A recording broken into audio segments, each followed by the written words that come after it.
Ever wonder what happens when animation crosses the line? While most people think cartoons are just for kids, these 12 films shattered that myth so completely they got yanked from theaters, pulled from shelves, and outright forbidden in entire countries. One movie triggered actual seizures in hundreds of children. Another bankrupted its studio with its controversial content. Some were artistic masterpieces deemed too disturbing for public consumption, while others pushed sexual and violent content to extremes never before seen in animation. Grab your popcorn, because we're diving into the wild world of banned animation. Number 12, The Skeleton Dance, 1929. Disney's first brush with censorship came from the unlikeliest place, a black and white cartoon about dancing skeletons.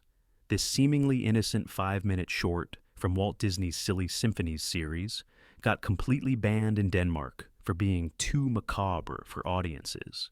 In the film, 4 skeletons rise from their graves at midnight, dance around a graveyard, and play music using each other's bones as instruments. The imagery was so shocking for 1929 that Variety magazine actually warned parents to keep their children away, claiming scenes of skeletons scaring cats and owls were too dark for young audiences. The irony here is incredible. This was directed by Walt Disney himself and animated by the legendary Ub Iwerks, the same duo responsible for creating Mickey Mouse. The Skeleton Dance was actually Walt's attempt to elevate animation as an art form, using classical music instead of the slapstick comedy that dominated cartoons at the time. He wanted to prove animation could be sophisticated. Even the New York Times jumped on the bandwagon, reporting on Denmark's decision to prohibit what they deemed excessively frightening animation. Imagine that. The same company behind Mickey Mouse made something so disturbing it required government intervention. What's truly wild is that this film, once considered unsuitable for children, is now celebrated as an animated classic that helped establish Disney's reputation for innovation. It entered the public domain in 2025, meaning the once banned film is now freely available for anyone to watch, distribute, or remix. Number 11, When the Wind Blows, 1986. This devastating British animated film depicts an elderly couple attempting to survive a nuclear attack on England with nothing but government pamphlets. Based on Raymond Briggs's graphic novel, it's perhaps the most emotionally brutal animated film ever made about nuclear war. The animation style tricks you. It looks almost childlike with its soft, hand-drawn characters, but then delivers a gut punch of realism as the couple slowly succumbs to radiation poisoning.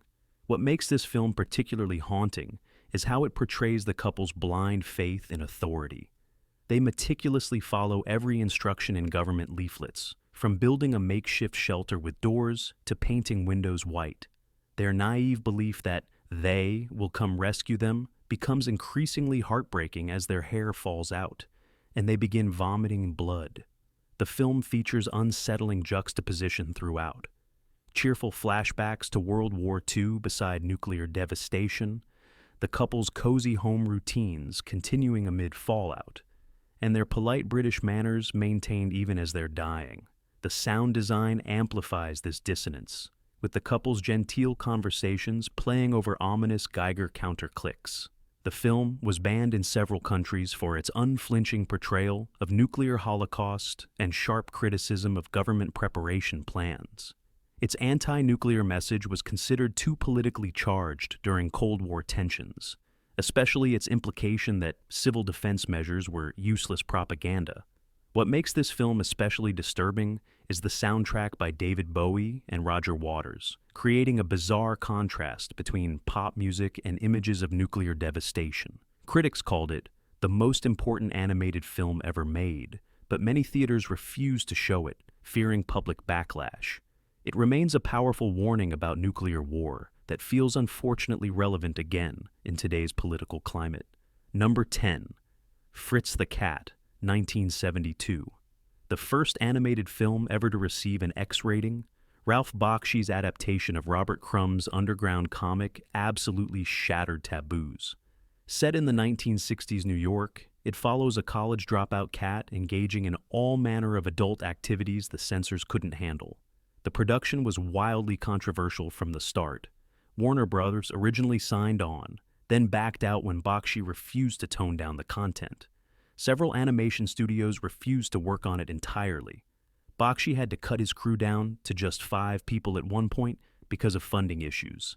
The film features explicit scenes of drug use, violence, and intimate encounters between various animal characters, all set against the backdrop of counterculture rebellion and racial tensions. What makes this film particularly groundbreaking is how it used the disarming nature of animation to deliver scathing social commentary. Behind the graphic content was a film that tackled police brutality, racial stereotypes, political hypocrisy, and the failures of 1960s idealism. Bakshi used animation not as an escape, but as a way to confront uncomfortable realities about American society. Even Crumb himself hated the adaptation so much, he killed off the character in his next comic, drawing Fritz being stabbed to death by an ostrich girlfriend. He complained that Bakshi had transformed his character from an amoral hedonist into a would-be revolutionary with a conscience, completely missing the point of his creation. Despite being banned in dozens of countries and several U.S. cities for its explicit content, Fritz the Cat became a massive financial success, grossing over $90 million worldwide and becoming the most successful independent animated film of all time. Ironically, the ban's only increased its notoriety and appeal. Theater owners in some states were actually arrested for screening it, but kept showing it anyway out of principle. The film's commercial triumph proved there was a huge untapped market for adult animation, influencing everything from The Simpsons to South Park. Without Fritz breaking barriers, many of today's adult animated shows might never have existed. Number 9, Feladay, 1994. This German animated noir thriller about a cat detective investigating feline murders might be the most disturbing animal film ever made. The cats in Feladay aren't cute Disney creations. They're realistic, visceral, and capable of extreme violence. Based on Akif Pirinči's novel, the film follows Francis, a domestic cat, who moves to a new neighborhood and discovers a series of gruesome cat killings. As he investigates, he uncovers a cult, experiments on cats, and horrific flashbacks to laboratory testing. The animation spares nothing, showing graphic throat slashings, vivid nightmares involving cat experimentation, and even an extended cat mating scene. What separates Feladay from typical adult animation is its deadly serious tone and psychological complexity. This isn't a parody or a raunchy comedy. It's a legitimate murder mystery that happens to star cats. The film explores religious fanaticism, scientific ethics, animal consciousness, and genetic engineering through its feline characters. One particularly disturbing sequence features a nightmare vision of countless cats being tortured in laboratory experiments, their bodies mutilated and distorted in ways that still shock viewers. Banned in several countries for its extreme content, Feladay cost a staggering 10 million Deutsche Marks, making it Germany's most expensive animated production at the time. The film features a surprisingly star-studded voice cast in its German version, including Klaus Maria Brandauer, though the English dub remains obscure. Critics were divided. Some praised its sophisticated storytelling and artistic merit, while others condemned its graphic violence. Curiously, the film didn't receive a proper North American release until 2024, keeping it in obscurity for decades. What's most shocking is how the film manages to be both a legitimate detective story and a brutal commentary on animal testing within the unlikely format of animated cats. Its unflinching approach to animal cruelty and violence ensured it would never find a mainstream audience, but its cult following considers it one of animation's hidden masterpieces. Number 8, South Park, Bigger, Longer, and Uncut, 1999. This feature film adaptation of the controversial TV show pushed boundaries so far, it nearly received an NC-17 rating. The plot involves the kids of South Park watching an obscene Canadian movie, leading to an international conflict between the US and Canada. The film barely secured an R rating after 6 different review screenings with the MPAA. Director Trey Parker openly admitted their goal was to do a big middle finger to the MPAA by including as many offensive elements as possible. Ironically, the film itself is actually a satire about censorship and moral panic, making the struggle to get it rated a meta-commentary on its own themes. What many don't realize is how technically innovative the film was. Despite its deliberately crude animation style, it was one of the first animated features to use computer coloring throughout. The musical numbers were far more complex and ambitious than anything the TV show had attempted, with Parker and Stone working with legendary composer Mark Shaman. The song Blame Canada even earned an Oscar nomination, creating the surreal scenario of performers singing about fart jokes at the Academy Awards. The film's satirical targets were numerous. It mocked the MPAA rating system, overbearing parents, political opportunism, Hollywood activism, and America's tendency to blame other countries for its domestic problems. It even predicted the censorship of the internet years before that became a major issue. Banned in Iraq, Iran, and heavily censored in dozens of countries, the film still grossed $83 million worldwide. Ironically, many critics praised its satirical take on censorship and moral panic. South Park creators Parker and Stone even received an Oscar nomination for the song Blame Canada, creating the awkward scenario of the Academy honoring a film that mercilessly mocked Hollywood. The film's success proved that animation could tackle controversial social commentary and still find commercial success, paving the way for more adult-oriented animated films and shows. Number 7. Belelladana of Sadness, 1973. This psychedelic Japanese anime about a medieval peasant woman who makes a pact with the devil after being assaulted by a baron might be the most visually distinctive banned film ever made. Its watercolor imagery combines influences from Gustav Klimt, Art Nouveau, and psychedelic art to create something truly unique. Directed by Eiichi Yamamoto, the film was the third in the Animorama trilogy of adult-oriented anime. The animation itself is minimal, mostly still paintings with camera movements and occasional bursts of motion, making the violent and intimate scenes even more impactful. The film's explicit content includes detailed depictions of intimate acts, including an infamous sequence involving supernatural beings. What makes Belladonna of Sadness particularly fascinating is how it blends historical reality with surreal fantasy. Set against the backdrop of medieval Europe's witch hunts, it connects female empowerment with demonization. The film suggests that women who refused to accept their oppression were labeled witches, with supernatural elements serving as metaphors for feminine rebellion against patriarchal control. The film's visual style is unlike anything before or since. Sequences shift from minimalist line drawings to explosions of color and abstract shapes.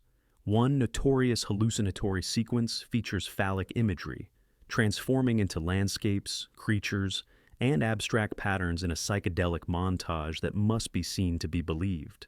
The soundtrack matches this experimental approach, featuring jazz rock fusion that creates jarring contrast with the medieval setting. Banned in numerous countries and rarely screened even in Japan, Belladonna of Sadness was such a commercial failure, it bankrupted its production company, Mushi Production. The film disappeared almost entirely until a 2016 restoration brought it back to limited audiences. Critics now consider it a misunderstood masterpiece ahead of its time, though still highly controversial for its explicit imagery. Film scholars argue whether it's exploitative or a feminist tale about female empowerment through rebellion. Either way, it remains one of animation's most daring artistic experiments. Number 6. The Plague Dogs, 1982. From the same director as Watership Down, Martin Rosen, comes possibly the most depressing animated film ever made.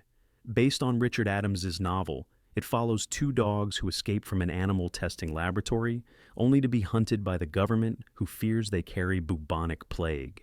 The film pulls no punches in showing the brutality of animal experimentation. One dog, Rove, is repeatedly drowned and resuscitated as part of cruel tests.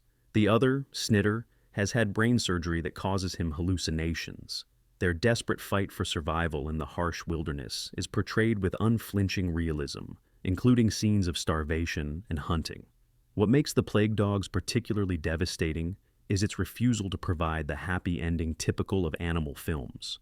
Throughout their journey, the dogs encounter casual human cruelty, indifference, and eventually active malice as they're hunted across the countryside. The film's perspective stays resolutely with the animals, making humans appear as incomprehensible, often monstrous figures. The animation style emphasizes realism rather than cuteness, with the dogs depicted as thin, scarred, and increasingly desperate. Their deteriorating physical condition is shown in painful detail, ribs becoming more visible, fur matting with blood and dirt, movements growing weaker. The film's washed-out color palette of grays and browns enhances the bleakness, with rare moments of natural beauty serving only to highlight the dog's tragic situation. Released in a truncated 85-minute version in the US after distributors deemed the original 103-minute cut too bleak, The Plague Dogs was banned in several countries for its graphic depiction of animal testing and criticism of scientific practices. What makes this film especially powerful is the voice talent of John Hurt as Snitter, whose performance brings heartbreaking emotion to the character. Many consider it too emotionally devastating to watch more than once, with Roger Ebert calling it the Schindler's List of animated films. Its unflinching look at animal experimentation continues to make it relevant in debates about animal rights and research ethics. Number 5, Song of the South, 1946. Disney's most notorious film remains locked in their vault to this day, a relic from animation's golden age that the House of Mouse desperately wishes would disappear. Combining live action with animation, it tells the story of Uncle Remus sharing folk tales about Br'er Rabbit with a young white boy on a plantation in the post-Civil War South. The animation sequences themselves are technical marvels. Disney's revolutionary combination of live actors with cartoon characters predated Who Framed Roger Rabbit by decades. The Zip-a-dee-doo-dah sequence in particular showcases the studio at the height of its powers, with beautiful hand-drawn animation seamlessly integrated with live action. The film even won an Oscar for this song and introduced the iconic Splash Mountain ride, recently rethemed to remove all connections to the film. What makes Song of the South so controversial is its depiction of the Reconstruction-era South. The film presents plantation life as idyllic and harmonious, with black characters appearing happy with their subservient roles. Uncle Remus, in particular, embodies troubling stereotypes. The magical Negro, who exists primarily to help and entertain white characters, while seemingly having no problems of his own, despite the historical reality of the time period. Most problematic is the film's historical erasure. While technically set after the Civil War, nothing in the film acknowledges slavery or its aftermath. This romanticized portrayal of plantation life created a false historical narrative that minimized the brutal reality of the South's racial hierarchy. The film's use of dialect and stereotypical characterizations further reinforced harmful representations of Black Americans. Effectively banned by Disney itself, Song of the South has never received an official home video release in the United States, despite being theatrically re-released multiple times through the 1980s. The NYACP protested the film upon its original release, criticizing its romanticized depiction of sharecropping and racial stereotypes. Disney CEO Bob Iger confirmed it will never appear on Disney, plus even with disclaimers, calling it not appropriate in today's world. The film represents Disney's most significant self-censorship, acknowledging that some cultural depictions from animation's golden age are too problematic for modern audiences, no matter how technically innovative they might be. Number 4, Akira, 1988. This cyberpunk masterpiece revolutionized animation, but was deemed too violent and politically subversive for many countries.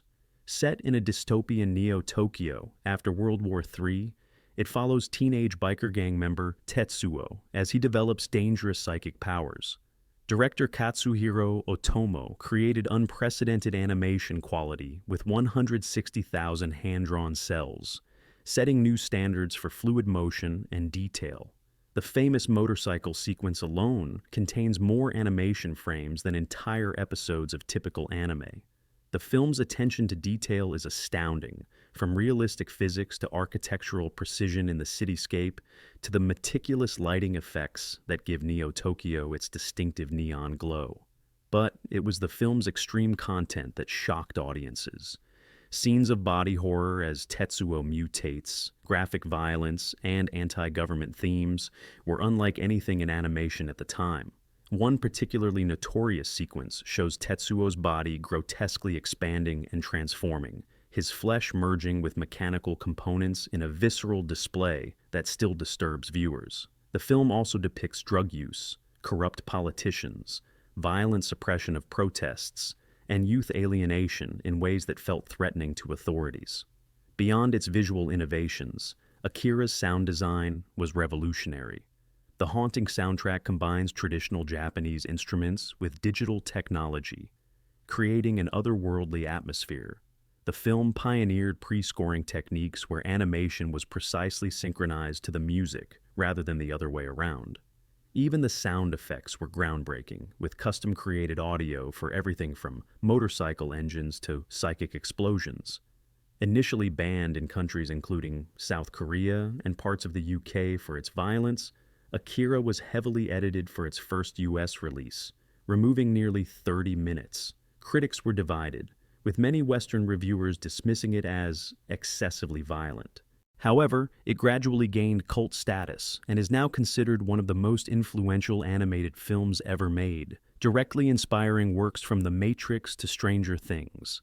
The film's initial commercial struggle and subsequent rise to acclaim demonstrates how ahead of its time it truly was. Its vision of urban decay, government corruption, and youth rebellion continues to resonate with audiences worldwide. Number 3. Grave of the Fireflies, 1988. This devastating Studio Ghibli film, about two siblings struggling to survive in Japan during the final months of World War II, might be the most emotionally brutal animated film ever made.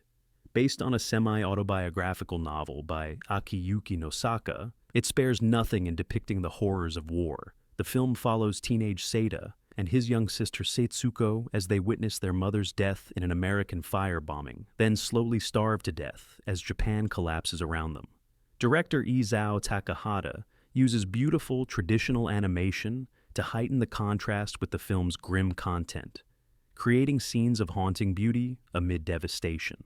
What makes Grave of the Fireflies particularly powerful is its unflinching realism. The film doesn't sentimentalize or glorify the children's suffering. It shows their gradual decline in excruciating detail. Setsuko's deterioration from a cheerful little girl to an emaciated, hallucinating child is portrayed with medical accuracy.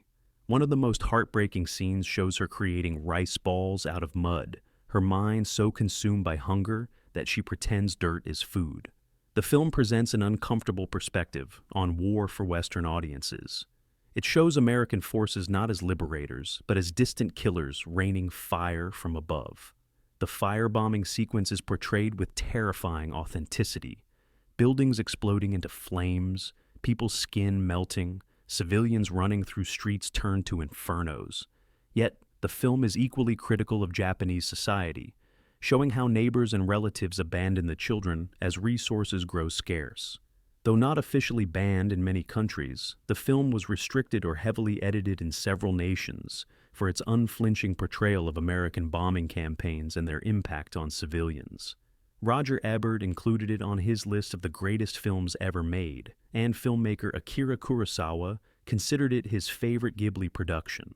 What makes this film particularly powerful is that it's based on the director's own experiences during the war. Many theaters refused to screen it, claiming it was too depressing for audiences. Its commercial release as a double feature, with the cheerful My Neighbor Totoro, represents one of cinema's most jarring programming decisions. Number 2. Heavy Metal, 1981. This anthology film, based on the adult comic magazine of the same name, pushed animated content to new extremes. With separate segments directed by different animation teams, it contains a mixture of science fiction, fantasy, and horror, all targeted firmly at adult audiences. The film is infamous for its combination of graphic violence, nudity, and drug use, all set to a hard rock soundtrack, featuring bands like Black Sabbath and Blue Oyster Cult. Each segment has its own distinctive animation style, ranging from realistic to cartoonish, but all contain mature content that shocked censors. What makes heavy metal unique is its unapologetic embrace of adult themes in animation. The film treats animation not as a medium for children, but as an artistic tool capable of expressing any content, no matter how extreme. Its anthology format allowed it to explore multiple genres and visual styles, from noir to comedy to space opera, all unified by a mysterious glowing orb called the Loch Nar that appears in each story. The production brought together an impressive array of talent. The voice cast included comedy legends John Candy and Harold Ramis. The animation was created by studios from around the world, each bringing their distinctive style to their segment. The soundtrack became almost as famous as the film itself, featuring an all-star lineup of rock artists that helped cement the movie's cult status. Banned in several countries and given an R rating in the US, heavy metal became a midnight movie phenomenon, despite, or because of, its controversial content. It was kept out of home video release for nearly 15 years due to music licensing issues, adding to its mythic status. Critics initially dismissed it as juvenile, but it's since gained cult status and influenced countless artists and filmmakers. The irony is that an animated film considered too adult for theaters in 1981 would seem tame compared to adult animation available today. Its lasting legacy is proving that animation could be a medium for adult-oriented genre storytelling, paving the way for the current explosion of adult animation across streaming platforms. Number 1, Perfect Blue, 1997. Satoshi Kon's psychological thriller about a pop idol who becomes the target of a stalker while pursuing an acting career remains the most disturbing animated film ever made. Its exploration of celebrity, identity, and mental breakdown blurs the line between reality and delusion in ways that still shock viewers. The film follows Mima Kirigo as she leaves her J-pop group to become an actress, taking increasingly compromising roles that alienate her fans. As her grip on reality deteriorates, a mysterious website appears chronicling her private life in detail, and people around her begin to die. The animation deliberately disorients viewers by shifting between reality, dreams, and film-within-film sequences. What makes Perfect Blue truly groundbreaking is how it uses animation not for fantasy, but to explore psychological states. Kon's editing techniques create seamless transitions between reality and hallucination, making viewers experience Mima's fragmenting identity. In one famous sequence, Mima watches herself acting in a TV show. Then the camera pulls back to reveal she's actually on set, filming the scene, then pulls back again to show her watching the completed show at home. Layers of reality folding into each other. The film's themes were decades ahead of their time. It explores internet stalking, parasocial relationships, and the toxic side of fan culture years before social media made these issues mainstream concerns. Perfect Blue shows how entertainment industries exploit young women, while simultaneously punishing them for that exploitation. Mima's struggle to define her authentic self amid manufactured personas feels more relevant than ever in today's influencer culture. Perfect Blue was banned or heavily censored in multiple countries for its graphic depictions of assault and violence against women. The film's unflinching portrayal of Mima's violation during a simulated assault scene was particularly controversial, though the scene serves to illustrate her exploitation rather than for gratuitous shock value. Director Darren Aronofsky purchased the American rights to the film solely to recreate a bathtub scene for his live-action film Requiem for a Dream. Critics initially didn't know what to make of it, but it's now considered a masterpiece of psychological horror. What makes Perfect Blue truly disturbing is how accurately it predicted internet stalking and the destructive effects of fame decades before social media existed. Let us know in the comments below which banned animated film intrigues you most. And don't forget to subscribe for more videos about the films that cinema tried to hide from you. After all, sometimes the most interesting art is the kind they don't want you to see.